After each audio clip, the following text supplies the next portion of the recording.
Hey everybody, welcome back to the Yerf Dog Project. And today we're going to go through some of the parts that came in and get them prepped for use and replacing all of the bearings and seals in the transmission on the Yerf Dog, on the How Hit 150cc engine from the Yerf Dog go-kart.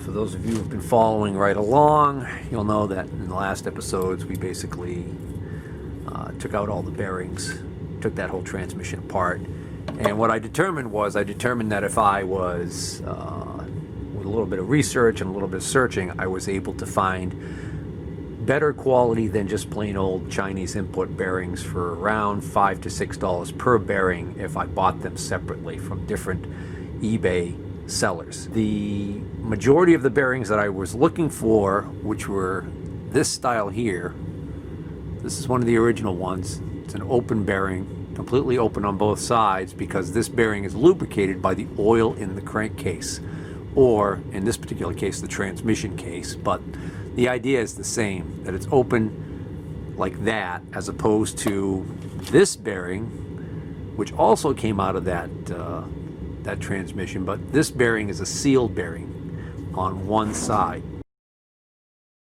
This bearing is a sealed bearing on one side. So I couldn't find a lot of those. I could find them as the cheap imports, but I couldn't find them as better bearings, but I was able to find them as sealed bearings. So what I did was I bought them as sealed bearings, and what we're going to do is we're going to remove the seals, flush out the grease, and basically convert them into oil bath bearings. So let's see how we did. All of these eBay sellers, with the exception of one, was very good about getting these things shipped to me quickly and being very responsible. And I'll go over that one exception to the rule and the problem I had with him when we get to his bearing, which he is not. Actually, that's the guy in question. So let's do somebody else first. Can't get much better in quality than SKF, in my opinion. So this is a 6301. This is made at the India plant for SKF. Even mighty companies like SKF have had to respond to changes in the global marketplace. The difference between, say, a no-name bearing made in India and an SKF bearing made in India is that the SKF bearing made in India should be made to SKF standards of quality control. That's what we hope for. This is definitely a brand new bearing, as advertised. Got some kind of packing oil on it or something to keep it from, and it feels a little tight, but that's normal because the grease in there is cold.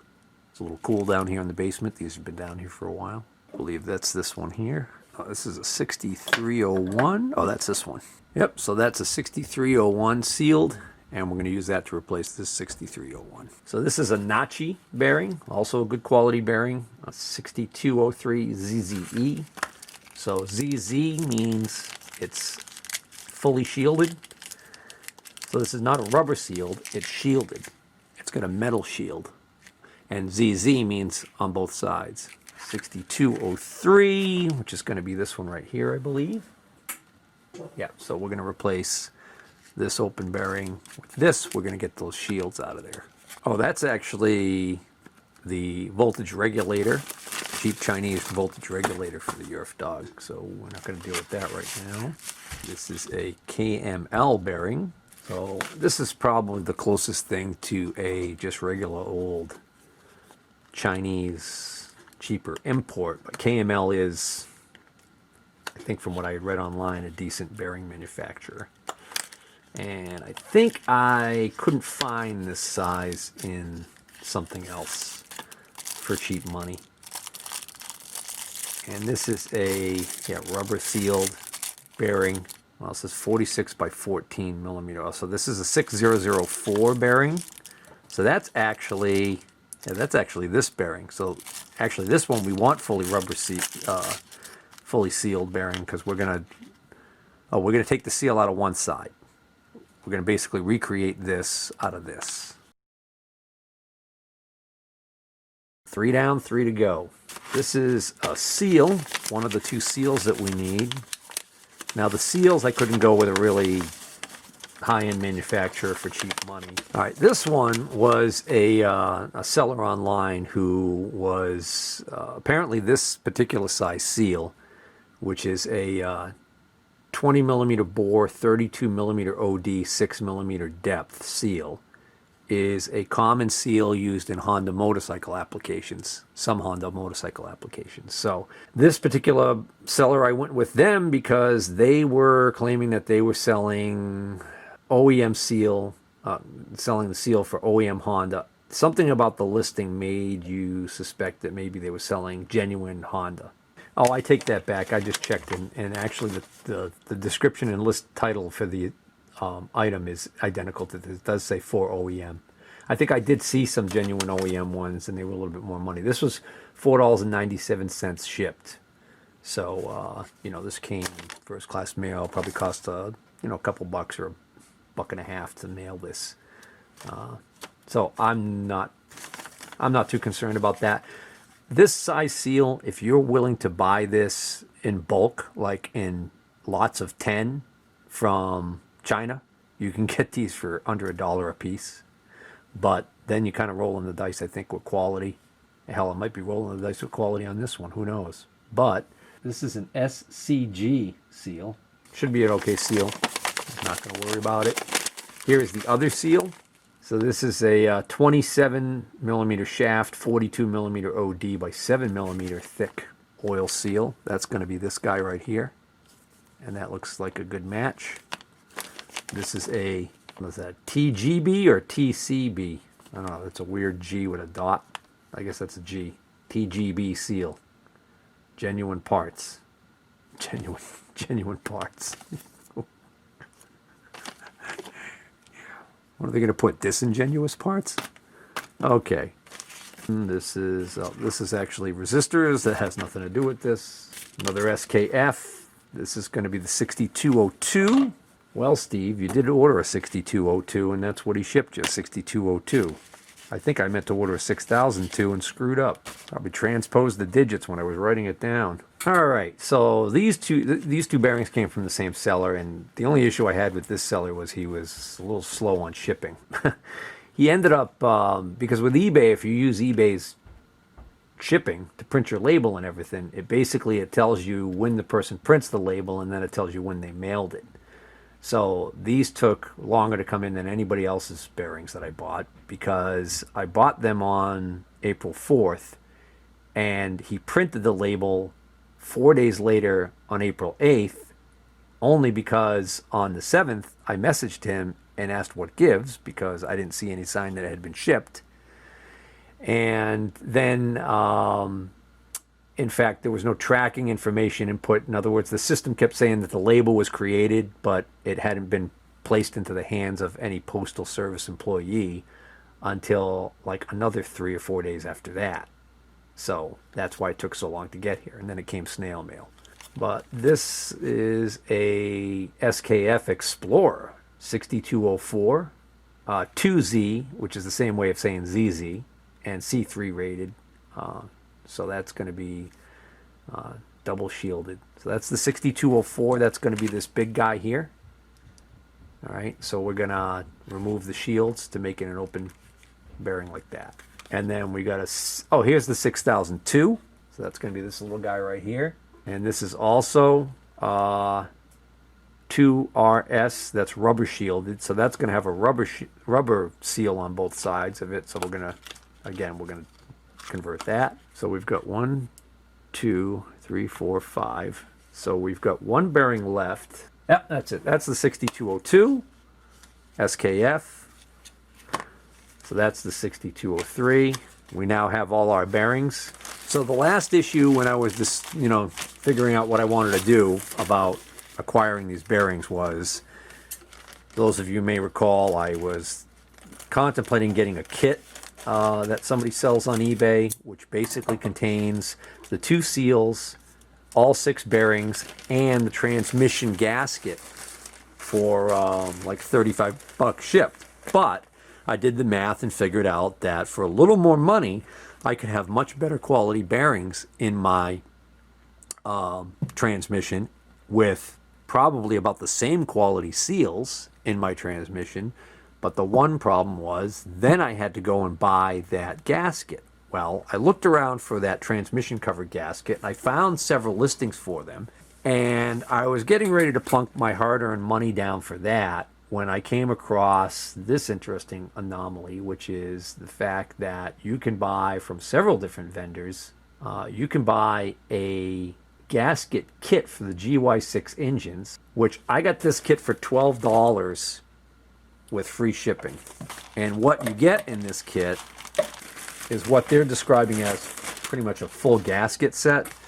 But what's great about it is, somewhere in this mess right there, that's the transmission gasket. Hopefully it's the right one. In addition to that, you get a head cylinder gasket, you get a base cylinder gasket, which I don't need, some O-rings. This is the O-ring cover for the valve cover.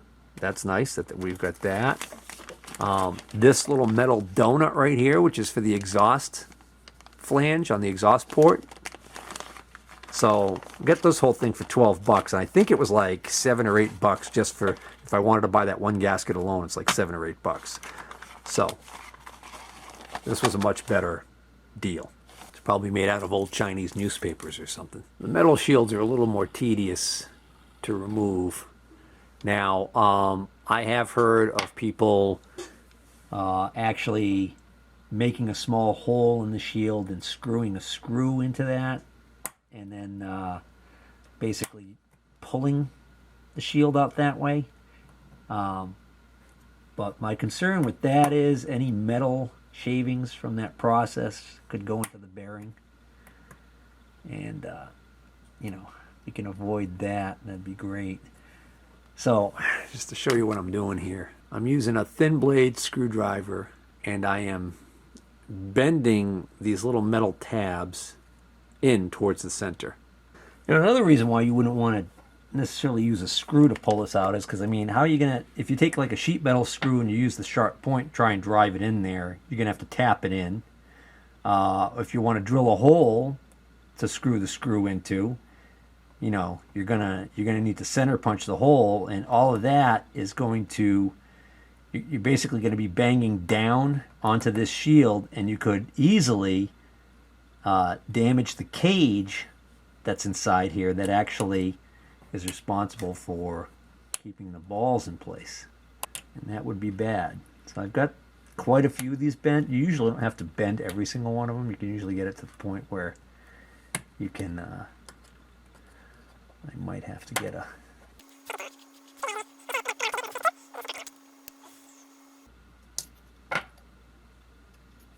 There we go. There's not a lot of grease in there, which there shouldn't be. It's a mistake that some people make as they overpack bearings. Speaking of which, let me get something cleaner to put this on.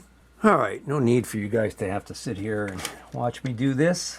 I will join you momentarily, and we'll do a rubber seal one. So again, my thin blade screwdriver, there's metal underneath here, so it's very hard to get to the outer edge. But if you get to the inside edge here, there's a gap. You can usually get in underneath it, pop it right out.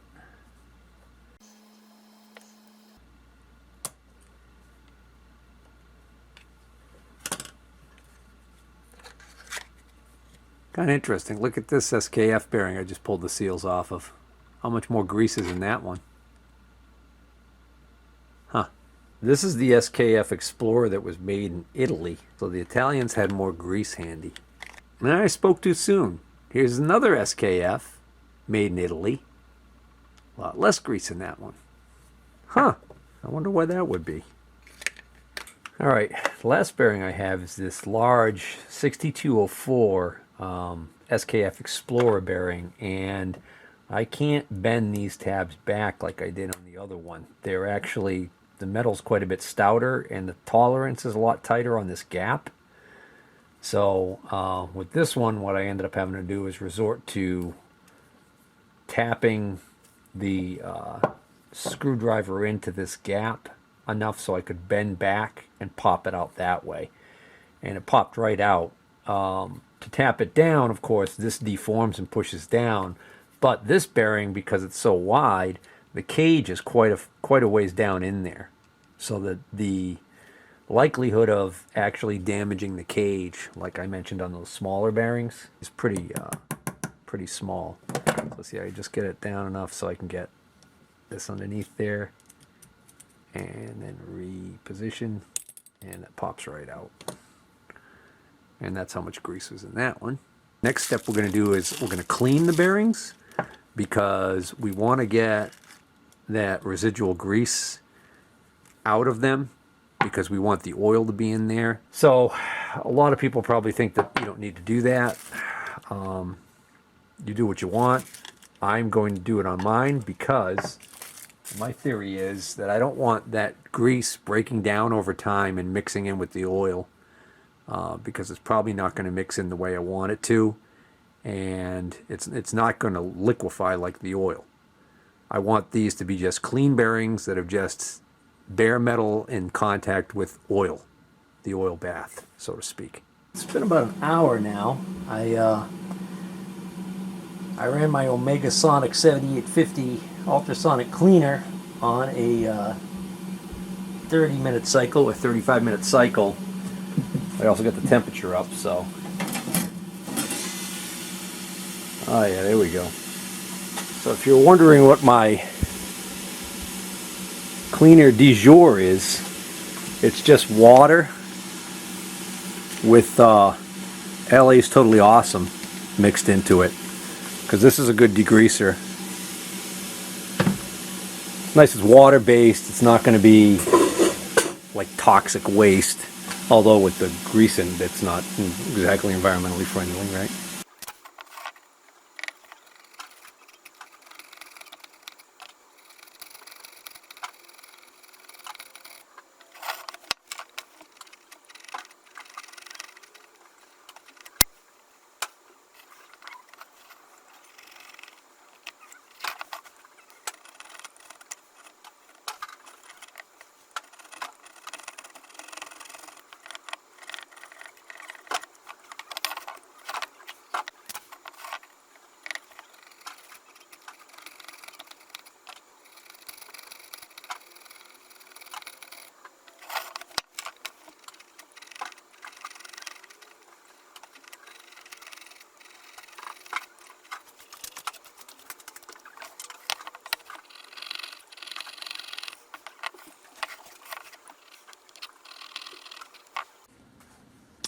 Alright, so today we're going to install the new bearings into the transmission section of the GY6 or How Hit body. And what I've done is I've prepped the gasket mating area here by cleaning this down to nice clean bare metal real carefully.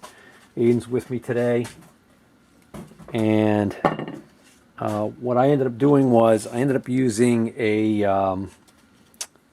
so Aiden, I ended up using this blade here, which is a straight X-Acto blade, which is really worked really well, but you have to be really careful because aluminum is so soft that you can easily end up gouging the aluminum and actually causing an imperfection that's going to actually cause problems when it goes to seal. Now, luckily, the gasket Permatex, the gasket cement stuff that we use in there, the sealant, yeah, that's to fill a lot of those imperfections and voids. But you want to try and avoid doing them. Like, see right here, there's a bad one. yeah. I didn't do that. That's from before, so this has clearly been apart before by the looks of it. Either that or somebody at the factory did something nasty. Also, what I did was I cleaned out inside here. This was pretty gross in here. There was the remnants of the water and crap that had gotten into here. And this area up in here was really corroded. I cleaned this out as best as I could. This area normally doesn't have oil in it, but there's a way for it to be open to this. I forgot exactly how we figured that out, but there is a hole somewhere, and that's a vent. So this piece right here, okay, goes right in here like this. Yeah. This used to have a nipple on it with a hose that could attach to it. It's a vent line. So what we're going to have to do is we'll figure out how to make something to replace this. That way we don't have to buy this stupid thing. You can buy these, but for what they cost, I think we can probably figure out some other alternative. That, by the way, is, interestingly enough, blocked solid with dirt. Get a hose, put some sealant around it. Some epoxy. Yeah. Yeah, only instead of epoxying a hose to it, we can epoxy a nipple, like a little plastic nipple to it, that a hose could attach to. So I'm sure there's several ways we could do it. The other thing I thought of is we could actually take a bolt and I could drill a hole through the center of the bolt on the lathe, and then we could put the bolt through, cut this off, put the bolt through the hole and put a couple of nuts on each side, and then you'd end up with a bolt sticking out of the top with threads on it that we could then push a hose down over the top. But we're not going to worry about that right now. Right now we want to work on getting the bearings in. So I also cleaned up this side, all right, and it came out pretty good. Now I just rinsed all of the gasket cleaner crap that was on here and everything off, and I cleaned it up really well. But we don't want any traces of water in here. So what I want you to do is I want you to take this outside. I want you to use the compressed air gun, and I want you to blow all of this out, okay? Now, grab some safety glasses so that when, just in case this stuff blows back at you, nothing gets in your eye. Okay, then, so these bearings are a press fit into the case. So this outer part is actually made kind of tight so that it has to be pressed in to the case. All right. So we want to be able to push this in, but it's important that when we push this bearing, see this outer area right here? Yeah, you should. That we're pushing on that. So if we only pushed on this center part right here, we would be putting a lot of force on this metal cage in here that actually keeps the balls and the ball bearing in place, and it would damage it. Okay, we run the risk of damaging it. So we never want to push just on the center. We want to push on the whole bearing. Now, when you have a situation like this where it's not on a shaft already, it's pretty easy because this is a blind hole, so we know that when we push it in far enough so that it just doesn't want to go in anymore, we know we're all the way in. We don't have to worry about it. It gets a little trickier when it's on a bearing like this, on a shaft like this, because now look, we can't just put something flat on here, right? So we have to put something over this that would allow us to push this on, okay? And it's the opposite of what I just said. Instead of pushing on this, we want to push on that center one, that middle part, okay? That's called a race because the ball bearing sits in a groove on that. There's a groove in the outer one too. But we want to push on just this part right here. Now when we're taking the old one off, we don't have to be as careful because we don't care, because this is the old bearing. We're going to junk it anyways. All right. So let's start with an easy one. The easy one would be this one right here. So we've got 6 bearings, and I got to figure out which one goes where. Well, this is the easiest one because I know this is the smallest one. It's too big for any of these other holes. So this is definitely this one here. So if I put this in, there's a beveled edge. They bevel the edge to make it easy to get it started. Because if it was just a sharp cut edge, it would be a lot harder to get it started evenly. So the idea is, if we push this in straight, it actually should go in pretty easily. Okay. The problem is, if you push down on one side quicker than the other side, what can happen is the bearing will get cocked in the bore, is what they call it. This actually turns like this, and then what happens is it gets jammed. Okay? Because if we actually measure the distance from here to here, it's one dimension. But if we turned it like this, it's different. Yeah. So all of a sudden, it's almost, when you cock it in the bore, it's almost as if the bearing just got larger. So that's a bad idea. So we want to try and keep it as smooth as possible when we put it in there. So what we're going to do is, I've got all different kinds of pieces of metal and stuff that I keep for pressing things in. So this is a nice easy one because again, we could just put something big flat like this on here, and then we could just tap on this. Because this is aluminum casing. Right, exactly. So let me get a plastic mallet so we don't have to worry about damaging anything. So in a perfect world, I would put this on the press and then we would just stick this on here and we would use the press because the press would give nice steady even pressure perfectly straight down and perpendicular. The problem is because of the way the case on the motor is, it would be kind of tricky for us to hold this on there, and I mean we could probably do it, but let's just see if we can just get this without going through that much trouble.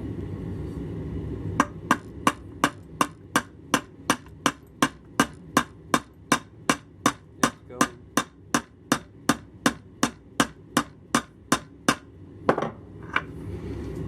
Yep.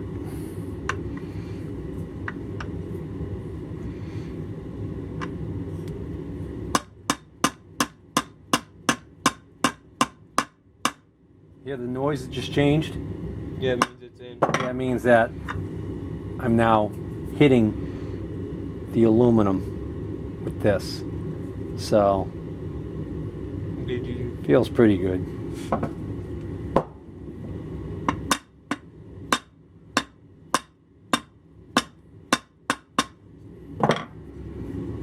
That should do it. Yeah, so next one, I think what This we'll do. one? Oh, this one's going to be the output shaft because this is the only one that still had a seal in it. When I took the original one out, it had a rubber seal on one side. And because this is open, Yeah. that's probably why they had the rubber seal in here. So this one's going to go here, like this. But it goes on that shaft. Maybe it went right here. No, because see the size of that bore? Well, that's why we have all of these great videos we made.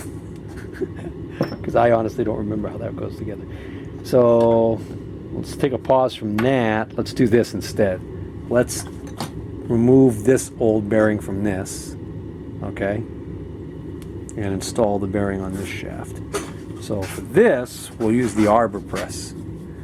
So all we got to do is put it on the arbor press. So let's go over there. All right, so this is called an arbor press. All right, so it's got this special table on it with these slots in it. So all I need to do is find a slot. Ideally, you want to use the smallest slot you can so that you have the most bearing area, okay? And what I mean bearing area is the amount of surface that. So that should do it right there. Bring this down. Now where's the handle? It's right here. Follow me. And I said, you know what? I'll just leave it there till next time. Can you do it?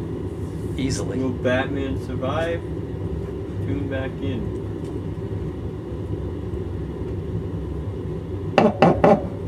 If you're done, I was going to say, this can easily do this. It's amazing how much force this can generate. So you can crush your finger in that? What? You can crush your finger in that? Crush your hand in that. Alright, so there's the old bearing. So now we've got to figure out a way that we're going to press the new bearing on without damaging it. That's going to be the trickier part.